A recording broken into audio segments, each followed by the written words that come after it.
RBI का जो मुख्य और प्रमुख कार्य है वह है साख नियंत्रण का कार्य। इसे जो है क्रेडिट कंट्रोल के नाम से भी जाना जाता है। यह आरबीआई का सबसे महत्वपूर्ण कार्य है। सबसे ज्यादा प्रश्न इसी बिंदु से पूछे जाते हैं।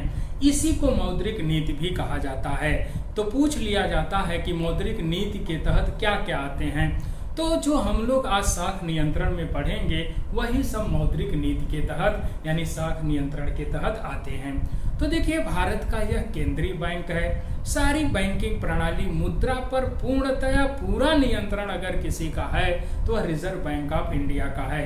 तो ऐसे में रिजर्व बैंक ऑफ इंडिया का यह मुख्य कार्य है कि भारत में समय समय पर नीतियों को, मौद्रिक नीतियों को बना करके देश में महंगाई और जो है बेरोजगारी जैसे मुद्दों को हल किया जाए। तो इसी से संबंधित सवाल पहले हम लोग ये समझेंगे कि साख नियंत्रण है क्या, फिर इसके बाद यह कैसे साख नियंत्रण महंगाई और मंदी को दूर करने में सहायक होता है। तो देखिए, सबसे पहले हम लोग जानते हैं साख सृजन क्या होता है। बड़े सरल शब्दों में आप इसको समझने की कोशिश करिए कि जो साख सृजन है वो व्यापारिक बैंक करते हैं। व्यापारिक बैंक वो होते हैं जो जनता के बैंक के रूप में कार्य करते हैं, और रिजर्व बैंक वो होता है जो बैंकों के बैंक के रूप में कार्य करता है। तो जो व्यापारिक बैंक हैं वो जनता से ही पैसा लेकर जनता को उधार देते हैं, और जनता के पैसे से ही प्रारंभिक जमा के आधार पर ही जनता जो भी पैसा बैंक में रखती है उसे प्रारंभिक जमा कहा जाता है। तो जनता के पैसे को ही जनता में उधार दे करके वो पैसे से पैसा बनाते हैं। तो पैसे से पैसा बनाने की जो प्रक्रिया है वही साख सृजन है। अब हम लोग इसको बड़ा सिंपल और सरल उदाहरण से समझें। एक और दो ही उदाहरण समझने की कोशिश करिए। मान लीजिए कि कोई एक बैंक है, bank of India. Bank of India में कोई एक व्यक्ति जाकर खाता खोल लेता है और 1 लाख रुपए जमा कर देता है। तो बैंक ऑफ इंडिया उसे 1 लाख रुपए के बदले उसे पासबुक और एक चेक बुक दे करके यह अधिकार दे देगा कि तुम जब चाहो तुम 1 लाख रुपए निकाल सकते हो। और वह आदमी अपना संतुष्ट हो गया और वो जानता है कि हमारा पैसा हम जब चाहेंगे तब निकाल लेंगे। लेकिन बैंक उस 1 लाख रुपए को अपने पास नहीं रखेगा कि पूरा का पूरा रख करके उस व्यक्ति का जो है इंतजार करे। वो अपने विश्वास और अपने जो है अनुभव के आधार पर करता क्या है, उस 1 लाख रुपए का कुछ % अपने पास रख लेता है और बाकी पैसा वो भी व्यक्ति को उधार दे देगा। तो जो कुछ % वो रखेगा अपने पास उसमें मुख्य रूप से CRR, SLR और CDR शामिल होते हैं। CRR, SLR और CDR को हम लोग आगे चर्चा करेंगे इसी टॉपिक पर। तो ये तीनों को मिला करके अगर मान लीजिए 20% बन रहा है तो 20% पैसा 1 लाख का 20% अपने पास रख करके शेष जो है 80,000 किसी अन्य व्यक्ति को उधार दे देगा।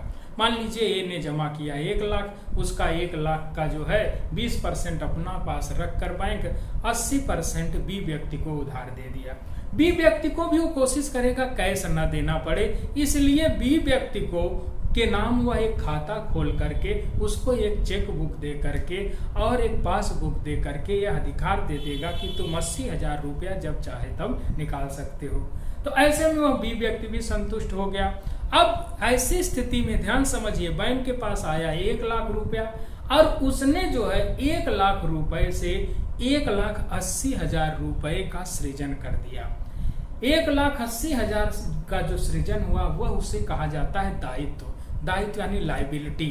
अब लाइबिलिटी क्या है? 1 लाख जमा करने वाले के लिए भी वो जो है 1 लाख वापस करने के लिए जो है लाइबल है, और 80,000 का लोन लेने वाले के लिए भी वो लाइबल है।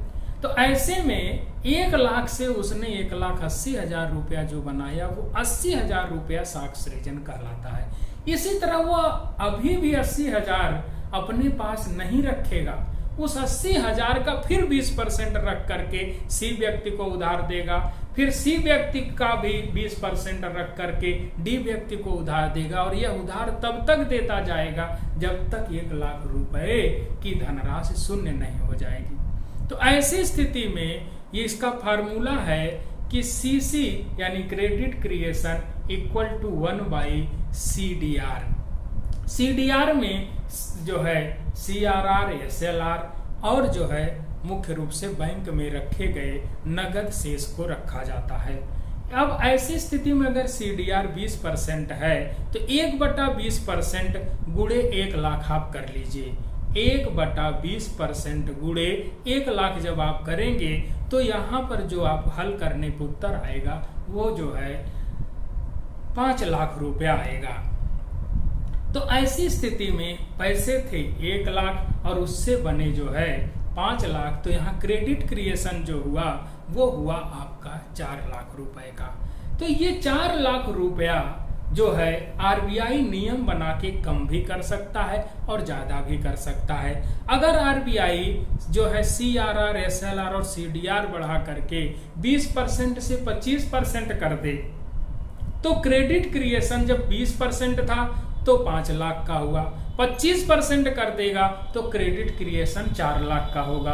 अगर ये बढ़ा करके 40% कर देगा तीनों को मिला करके तो क्रेडिट क्रिएशन 2.5 लाख का होगा।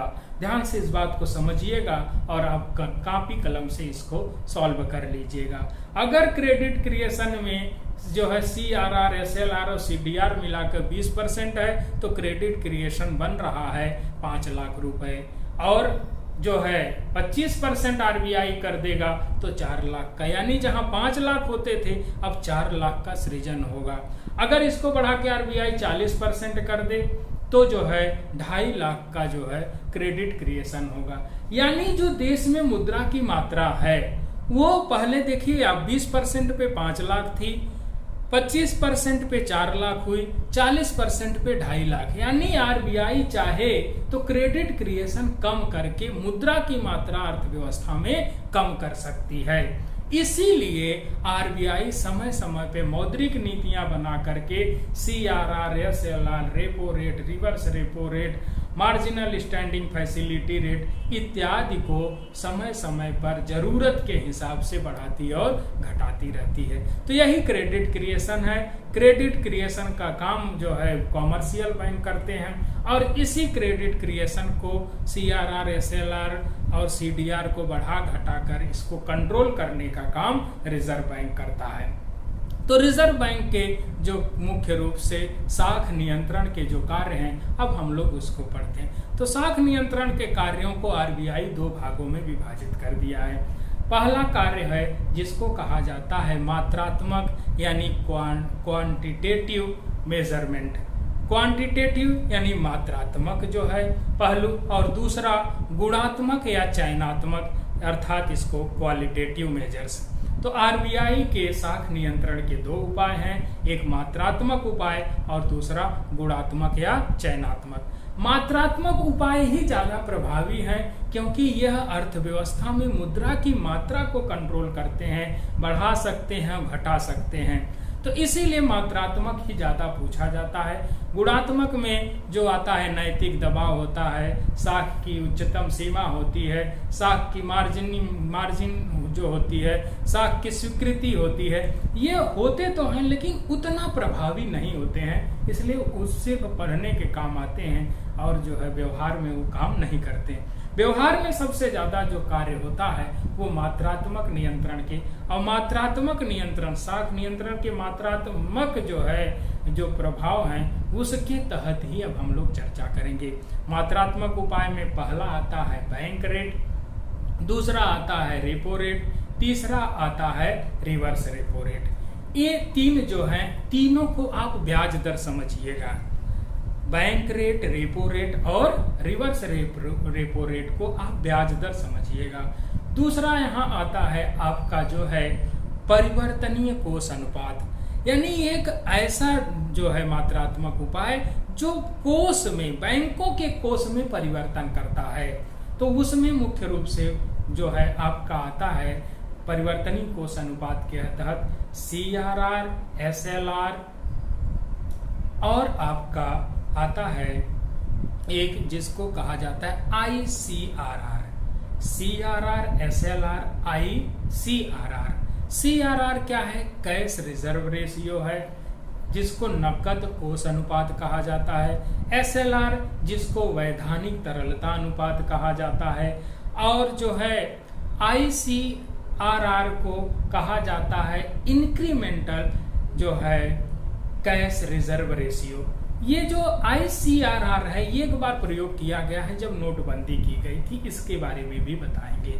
तो यहाँ पर साख नियंत्रण के जो उपाय आए, पहले उपाय ब्याज दर से संबंधित है, दूसरे मात्रा से संबंधित हैं, और तीसरा इसमें एक आता है साख नियंत्रण के उपाय खुले बाजार की क्रियाएं, ओपन मार्केट ऑपरेशन। खुले बाजार की क्रियाओं में सरकार करती क्या है, प्रतिभूतियों का क्रय विक्रय करती है। ये प्रतिभूतियों का क्रय विक्रय करके ही देश के अंदर पाई जाने वाली मुद्रा की मात्रा को कम और ज्यादा करके महंगाई और बेरोजगारी को कंट्रोल करती है। ये बहुत ही कॉन्सेप्चुअल चैप्टर है, बहुत ही धैर्य से सुनने, समझने और समझ के बाद इसे आप कोई भी बुक आप रखें उसे पढ़ने की कोशिश करिएगा। तो चलिए हम लोग अब साख नियंत्रण के मात्रात्मक उपाय की पहले अच्छे से चर्चा और कर लेते हैं। तो पहला उपाय है बैंक रेट। बैंक रेट का मतलब यह है जब भी कोई व्यापारिक बैंक RBI से उधार लेगा तो उस उधार पे लगने वाली ब्याज की दर को बैंक रेट कहा जाता है। बस इतने समझिए, यानी कोई भी व्यापारिक बैंक जब RBI से उधार लेगा तो उस उधार पर जो ब्याज लगेगा उसी को बैंक रेट कहा जाता है। इसके बाद कुछ अल्पकालीन उधार की दरें हैं, 1 रात से लेकर 28 दिन के लिए। पहले 1 रात से लेकर 14 दिनों के लिए होती थी, अभी 1 रात से लेकर 28 दिनों। जब भी कोई व्यापारिक बैंक 1 रात से लेकर 28 दिनों के लिए रिजर्व बैंक ऑफ इंडिया से उधार लेगी तो उसी को कहा जाता है रेपो रेट। रेपो रेट का रीपर्चेज ऑप्शन, रीपर्चेज यानी पुनः क्रय विकल्प कहा जाता है। तो रीपर्चेज ऑप्शन में भी ब्याज दर होती है, वो 1 से जो है 28 दिनों के लिए होती है।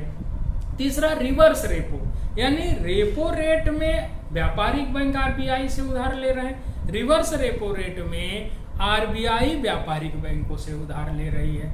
इसीलिए रेपो रेट और रिवर्स रेपो रेट के बीच ये अंतर पहले 1% का था, फिर घटा के ½ % का कर दिया गया, अब यह पर घटा करके 0.25% तक कर दिया गया है। इसलिए अब आप देखेंगे बहुत अंतर नहीं रहता है रेपो रेट और रिवर्स। ये करंट में आप पढ़ लेने की कोशिश किया करें, रेपो रेट कितना % है, रिवर्स रेपो रेट कितना % है, बैंक रेट, ये तीनों ब्याज की दरें। अब CRR क्या है? बैंकिंग कार्य प्रणाली को सही से चलाने के लिए बैंकों का जनता में भरोसा बनाए रखने के लिए RBI अधिनियम में यह प्रावधान है 1949 के कि प्रत्येक बैंक अपनी कुल जमा का कुछ % पैसा अपने पास खिड़की पे रखेंगे और कुल जमा का कुछ % पैसा RBI के पास रखेंगे। ध्यान से समझिए, जितना भी पैसा व्यापारिक बैंकों के पास जनता का आता है उसका कुछ % पैसा व्यापारिक बैंक अपने पास रखते हैं और कुछ % पैसा RBI के पास रखते हैं। तो जो भी व्यापारिक बैंक है वो अपनी कुल जमा में 2 हैं, demand deposit, time deposit. Demand deposit में करेंट अकाउंट और सेविंग अकाउंट, और टाइम डिपॉजिट में आपका फिक्स डिपॉजिट और रिकरिंग डिपॉजिट आता है। तो जितनी भी कुल जमाएं हैं उसका 3 से 15% तक प्रत्येक व्यापारिक बैंक RBI के पास रखता है। जो 3 से 15% तक प्रत्येक व्यापारिक बैंक RBI के पास रखता है उसी को कहा जाता है CRR। और उसी कुल जमा का 40% तक जो व्यापारिक बैंक अपने पास रखता है उसे कहा जाता है SLR। तो CRR वह धनराशि है जो व्यापारिक बैंक RBI के पास रखते हैं, SLR वह धनराशि है जो प्रत्येक व्यापारिक बैंक अपने पास कैश रूप में खिड़की पे रखते हैं ताकि किसी जमाकर्ता को पैसा जमा करने के बाद वापस लौट के जाना ना पड़े। तो ये हो गया आपका CRR, SLR, repo rate, reverse repo rate और बैंक रेट। इसके बाद आता है आपका open market operation. Open market operation में क्या है कि जब सरकार को लोन चाहिए होता है, कर्जा चाहिए, तो जनता से सीधा कर्ज लेने के लिए RBI का सहारा लेता है और RBI प्रतिभूतियां बेचता है। उसी प्रतिभूतियों को जनता जब खरीदती है तो 2 चीज उस पर होता है, एक ब्याज की दर, दूसरा समय। जितने समय के लिए जनता प्रतिभूतियां खरीदेगा उतना उस ब्याज पाएगा और उसी ऐसे में जनता का पैसा बैंकों के पास चला जाएगा और वो बैंक, व्यापारिक बैंक या आरबीआई वो पैसा सरकार को देगी। तो ओपन मार्केट ऑपरेशन में सरकार जनता को प्रतिभूतियां बेचती है या जनता से प्रतिभूतियां खरीदती है। तो इसमें जो है देश में पाई जाने वाली मुद्रा की मात्रा कम और ज़्यादा हो जाती है। इसी को ओपन मार्केट ऑपरेशन कहते हैं।